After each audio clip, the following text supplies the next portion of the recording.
Hey guys, so today we will be going through all of my pickups of May 2023. So first thing, we'll talk about a piece of hardware that I got, and I sent this I sent this to a modder like months ago, and I finally got it back in May, and it's this NES top loader. I believe I did show this off in one of my previous pickups videos, but I mentioned that I was going to get this thing RGB modded, and as you can see, it is RGB modded. Because normally for the top loader in North America, this AV port, that's not supposed to be there. That really should be an RF module, but I sent it to a person that, if I can't remember the name of his business off top hand, but he has like his own eBay store. I used him to get my front loader NES RGB modded, so, and he did such a great job with that, so I wanted to send this over to him to get that done. He also went to the extra route of, hopefully you'll be able to see it, but he also put an LED mod in there. You can faintly see that, but yeah, I didn't tell him to do that, but it's a nice touch that he added, because most cartridge-based systems, they have LEDs, and this is just one of the few that didn't. So yeah, this, to me, this is the ultimate NES from here on out, because it's a lot more reliable compared to the front loader, because it's a straight load for putting the games in. So yeah, quite cool to finally get that. And got one Super Nintendo game, Star Fox. I had played Star Fox like multiple times back then, but I just never actually owned the physical cartridge on the Super Nintendo, so hence why that I got that. One thing that me and my family went to back in May was Comic-Con in the Metro Detroit area. I can't remember the town that we went to, but we possibly might be going to another one coming in like November. I think my brother found out is when the next one is going on. But when I went to the one that we came from, I managed to meet Charles Martinet, aka the voice of Mario, Luigi, Wario, Waluigi, like bunch of Mario characters that I'm sure all of you know, and I managed to get his signature on my copy of Mario 64. Such a nice guy, seeing him interact with everyone else and him being in character, like he still got it, and he's gonna keep being, Mario until like he just can't handle it anymore, I guess. But so real quick update, the day after that I recorded this pickups video, we got the news that Charles Martinet sadly is no longer voicing Mario, Luigi, and every other character, that he is no longer involved in any future projects, and that does include the upcoming Super Mario Bros. Wonder.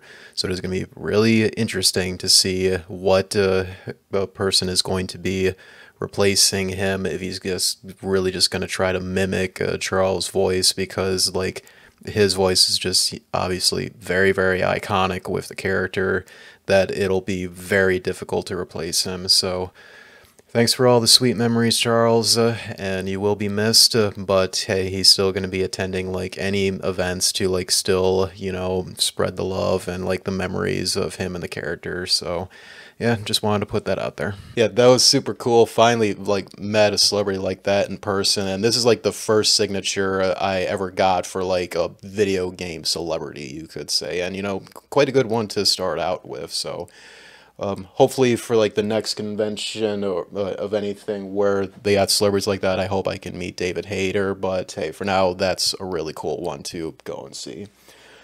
All right, next few N64 games. The first one is Animal Crossing. Um, yeah, Animal Crossing did originally come out on the N64, but it was a Japan exclusive. We never got this in the States, but it's you can like import. It's really cheap to get this, and as long as you have like a modded system or like disassemble an N64, like you can play this legit. And if from what I remember, is, keep in mind, I'm not an Animal Crossing guy in all honesty, but I'm curious about the series. But this game is essentially like the same one that we got on the GameCube, but on that system they like expanded upon it, of course, because it's a newer version essentially. But I think that's why that if you look at the data size for the one on the GameCube, it's like the smallest GameCube game in that system's library by data size of the game. And that kind of makes sense because it's essentially this game right here. So yeah, quite interesting to get that. Now, this one, oh, I got a really interesting story for this. So, the game in question, it's Legend of Zelda Ocarina of Time, the Gold Card. Yeah, I never owned OOT on the N64 until now because I played it on many other versions, and I believe there are better versions compared to this. But so the story with this is I ordered it online and it was being sold for like a really cheap price compared to normally what it sells for. But when I got it in, I like the game worked, booted up, and but when I went to go make a save file, then restart the game, the save file was gone. So, oh, well, that's probably why that I got it for like a cheaper price because the battery is dead inside of it. So, I didn't get it replaced until earlier this month here in August. And the store that I went to, Retro Otaku Games, I believe I mentioned them a couple times. They're my favorite store to go to around the Metro Detroit area. And they do offer a service to replace save batteries in cartridge-based games. So they did that, but after they replaced the battery, it still wasn't saving. So after more troubleshooting, we found out the SRAM chip, which is where the save file is actually stored on for if games use SRAM to use their game saves on. So we found that out. It's like, oh man, is there any way that we can save this game at all? Because it's OT, a gold card.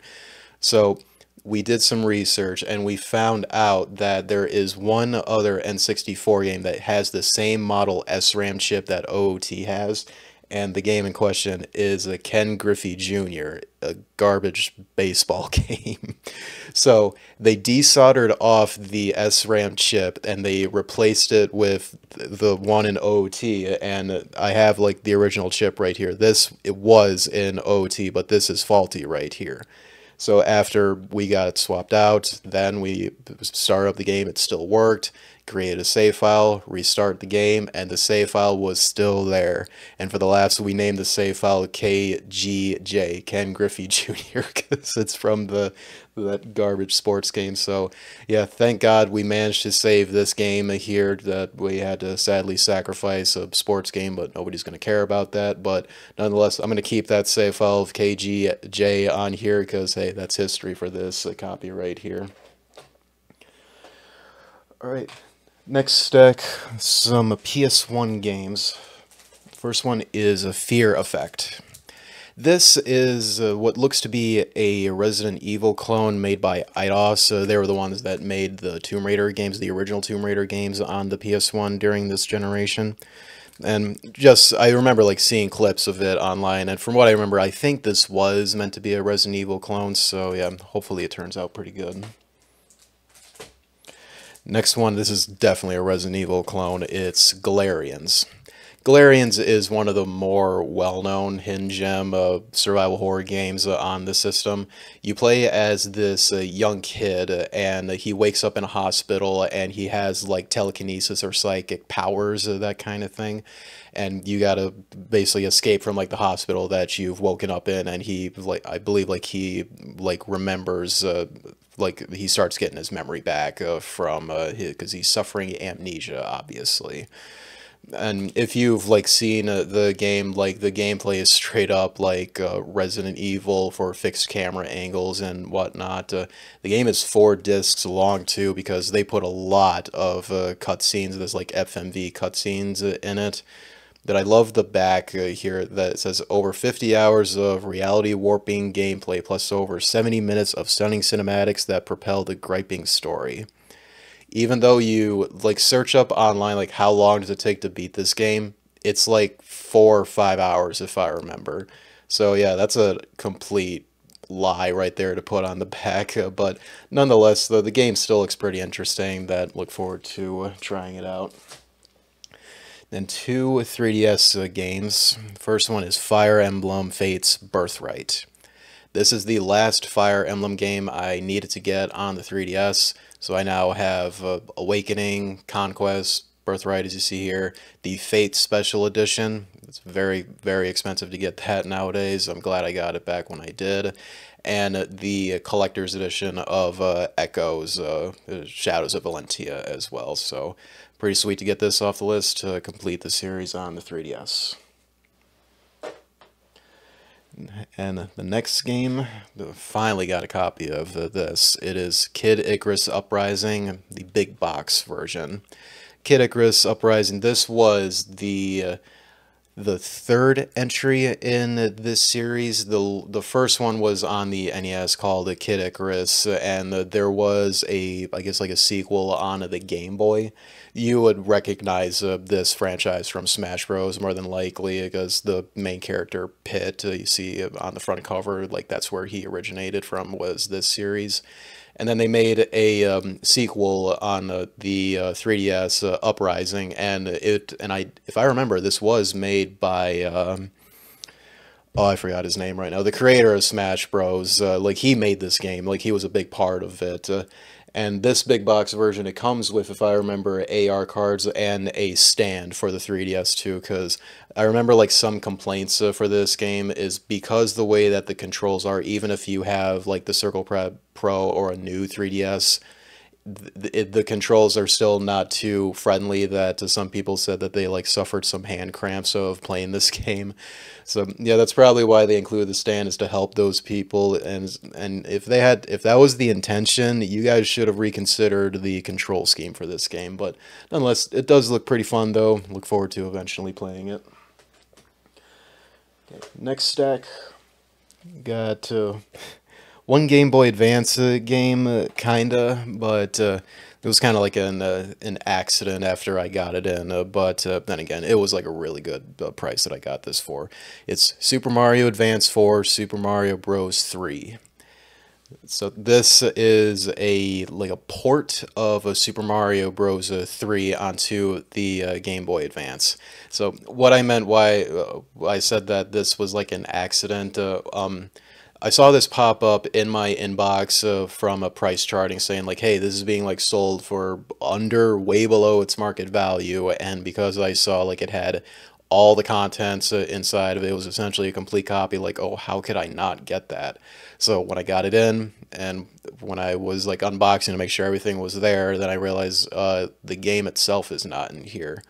Then I went back to the listing and looked through. It was like, oh, it was everything but the game.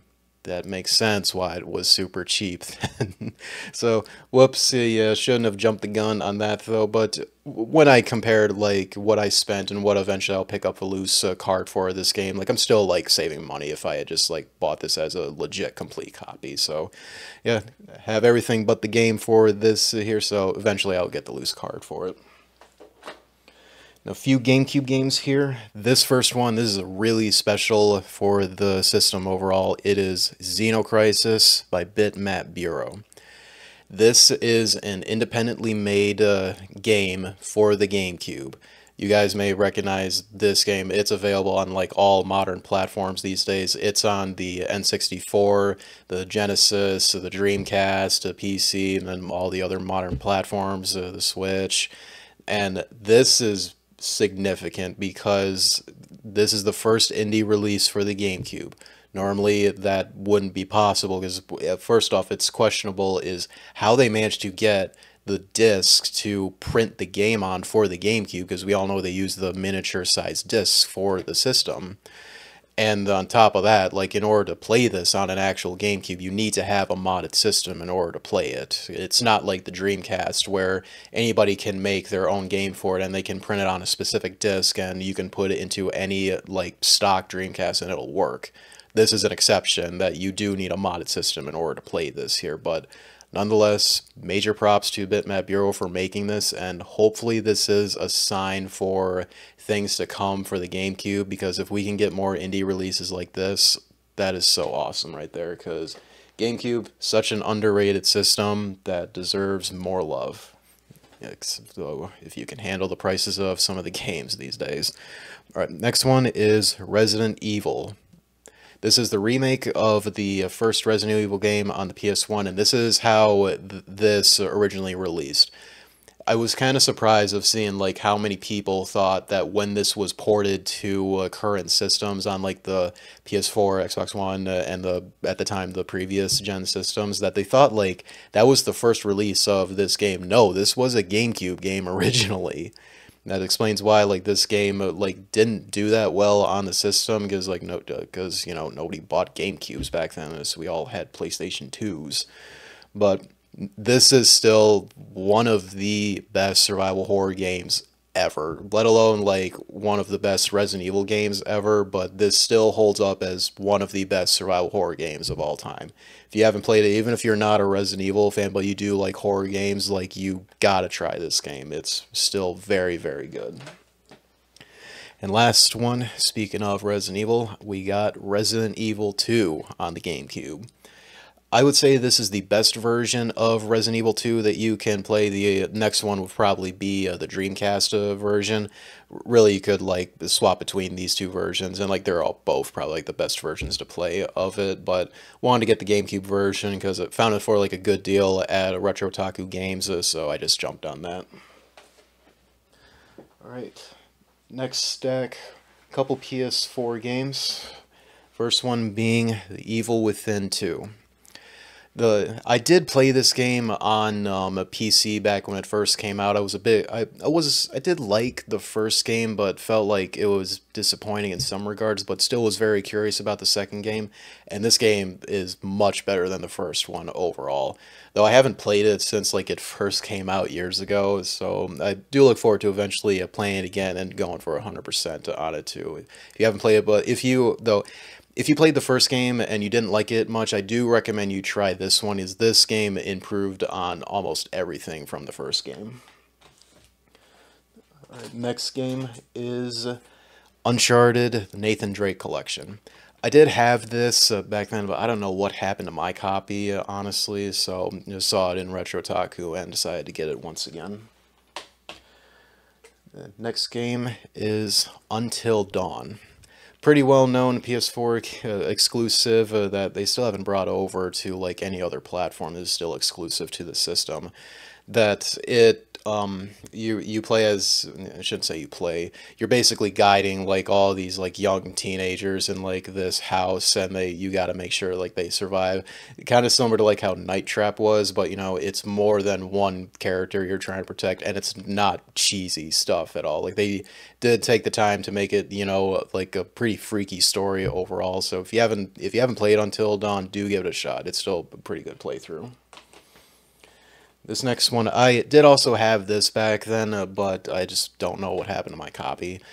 Middle-earth: Shadow of Mordor. This is a really good game in terms of like it uses like the best aspects of the Batman Arkham games and the Assassin's Creed games. Even though there's not much good stuff with Assassin's Creed, in my opinion, but hey, it has most influences from the Arkham games, and that is very welcomed, in all honesty. And this game did introduce what was called the Nemesis system, where you could get killed by like any enemy in the game, and that enemy will then be like buffed up and will remember your main character in this game too. So pretty cool dynamic that they did that, and they brought that into the sequel, and I believe Warner Brothers, they did a patent on that whole mechanic too. Next game, I also had this. I originally had the collector's edition of this game, but got rid of it because I'm just not a fan of how this company handles collector's editions these days. It's God of War 2018. I haven't played through this game yet. In fact, I haven't played through like any of the God of War games. I am ashamed to admit that.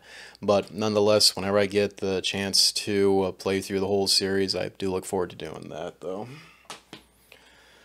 Alright, this next stuff is all a bunch of dot hack sweetness. So the first thing is dot hack GU Last Recode.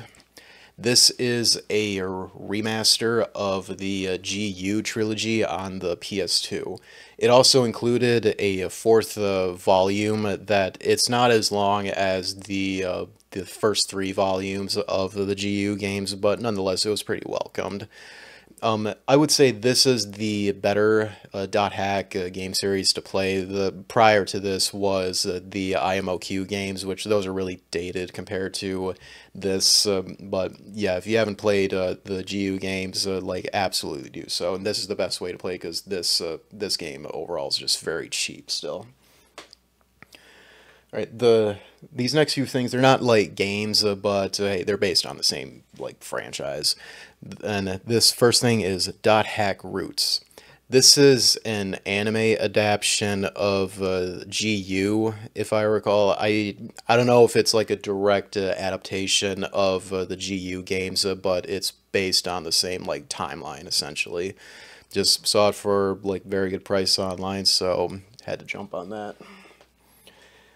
And this next one, this came out before Dot Hack Roots, and this was actually the very first piece of Dot Hack media ever, matter of fact. That is Dot Hack Sign. This is an anime that is based on around the same events as the IMOQ games, the ones that predated the GU games. It's got a very slow start, and there's not a lot of, like action stuff going on for what you would probably expect from a franchise like this. Nonetheless, though, the characters are still pretty interesting, though, that have been watching it lately, and I have been enjoying it quite a lot, though, lately. So, yeah, there's that. And this next thing, this not related to Dot Hack, but hey, it's kind of similar to the stuff. It's the Xenosaga, the animation. This is an anime based on Xenosaga Episode 1, and it includes all the events of that game just on an anime, and it's a very good adaptation of it, too. Do wish that they continued on for, like, Episode 2 and especially Episode 3 for, like, how good people say Xenosaga 3 is. Nonetheless, though, we still got this, though, and it's still a very good adaptation of the first game. Right, the last thing, this is a PS3 game. This is Dot Hack PS3. I don't remember the name of this, but hey, you guys see it there in the corner, though I don't. This is a Japan exclusive fighting game, and it does include like a CGI animated movie, if I recall correctly, based on a Dot Hack, and if I remember, this is based on the third version of the world. Like, for the IMOQ games, that was like version 1.0 of the world. And then when the GU games came out, that was the world R2, like version 2 of the world. I believe this was the one that introduced like version 3 of it, whatever it was called. I don't remember if this was the one. I could be wrong on that, though, but that was like the only time we ever saw the version 3 of the world. But this was like a special edition, comes with a bunch of stuff, matter of fact. Then, yeah, just had to get that because as a Dot Hack fan, just couldn't pass this up for the price I found it for. Alright, this last stack, got some PS2 goodness right here. And the first thing is the Twisted Metal Black online disc. If I remember, the way you got this, you basically signed up for like a magazine or something, probably like a PSM, or if you could request this in the mail if you owned the original Twisted Metal Black. I don't remember exactly, I'm just guessing that's how you got this. And what's awesome, you can still play this online with other people. Just in order to do that, you do need a PS2 with the network adapter, obviously, but you also need another game. I think most people use either it's Gran Turismo 3 or 4, because you would go into the settings menu of that game and change the network settings, and you save that to the memory card of your system. Then you boot up Twisted Metal 2, you put in those same configurations, but you would have to make sure you're putting in the right one to access the custom servers for Twisted Metal Black. There's guides online for all this stuff if you guys are at all curious to try it out. And once you put that in and, coordinate with other people online to play with each other, because, it's a very, very small fan base, but it's still there, and you're playing with other people online for, this 2-decade-old game. That is so sweet. And by the way, the Twisted Metal Peacock series, that was awesome. I love that series so much. So hope they do a season 2 of it, but everything we got from the first season, wow, like awesome job they did with that. I loved it a lot. Next game is Sly Cooper and the Thieves Raccoonus. This was the first Sly Cooper game we got on the system, and man, does it really show for being the first Sly game, because I did like play through this a few times back then. I never owned a physical PS2 copy of it until now, and man, I don't want to play this ever again, honestly, because like the levels, some of them are good, but there are certain moments in some levels like this just straight up frustrating, honestly. Like all the Murphy sections of the games, like, oh, I hated all of those, honestly, and it was just frustrating that if you lost, you had to start the whole thing over again. All right, next game, this is very special to me. It is Silent Hill Origins. This is the last Silent Hill game I needed to get on the PS2, and now at this point, I just need to get the Silent Hill experience on PSP and the Japan exclusive play novel on that's based on like the first game, if I remember correctly, and I